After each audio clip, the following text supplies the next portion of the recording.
એવા પ્રયત્નો કરી રહ્યા છે, ઝડપી થાય એવી આપણી બધાની માંગણી છે। મારે અનેક વખત એમની જોડે અનેક ઘટનાઓમાં ચર્ચા થાય કે તમે એફઆઈઆર માટે હવે પોલીસ સ્ટેશનમાં મૂકો, અને હું કહું છું એફઆઈઆર થઈ જશે, પણ ક્યાંક ઘટના બને ત્યારે ટેમ્પરરી આપણે એને મોટું કરીએ,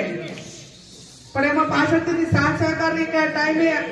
આગેવાનોએ કે ભોગ બનનારે નિર્ણય લઈને કઠોરતાપૂર્વક નિડરતાપૂર્વક પોલીસ સ્ટેશને જઈને એફઆઈઆર કરાવી કે મદદ કરવી, એમાં ક્યાંક ને ક્યાંક ભૂતકાળની અંદર મારા અનેક અનુભવો એ આ બાબતમાં કડવા રહ્યા છે। એસપી સાહેબની હાજરીમાં કહું અને અનેક વખત મેં કીધું છે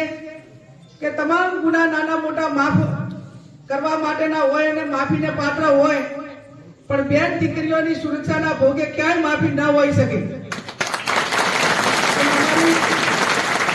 સામાન્ય કોઈ મુખ્ય માંગણી હોય તો માત્ર ને માત્ર એક જ છે। સંકલનમાં પણ હું ઘણી વખત કહું કે ભાઈ સ્કૂલનું ટાઈમે અમને પોલીસનું મળે, પ્રોટેક્શન મળે, દીકરીઓ બહાર ભણવા આવવા માટે પણ મુશ્કેલી અનુભવે, આવી અનેક વખત નાગરિકો તરફથી રજૂઆતો મળે ને એ પહોંચાડવા માટેના પ્રયત્નો કર્યા છે। આ ગુનો આપણે એમ માનીએ કે આ સાધ્વીજી એ કોઈ ઘરેણા પહેરેલા નતા, એટલે કોઈ ચોર લૂંટ કરવાના ઈરાદે આ કૃત્યો કરવા પ્રેરિત થયો હોય, એ ક્લિયર કટ છે કે એની વિકૃતતા જ માટે કરીને જ આ કૃત્યો કરવા માટે પ્રેરિત થયા છે। ત્યારે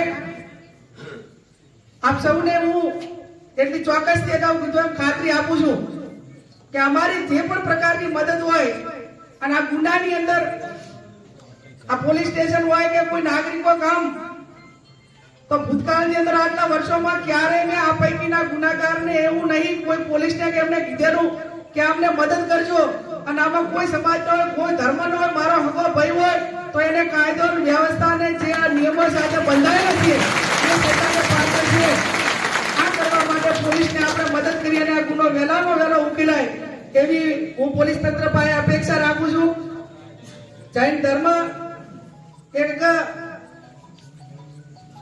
અહિંસા માટે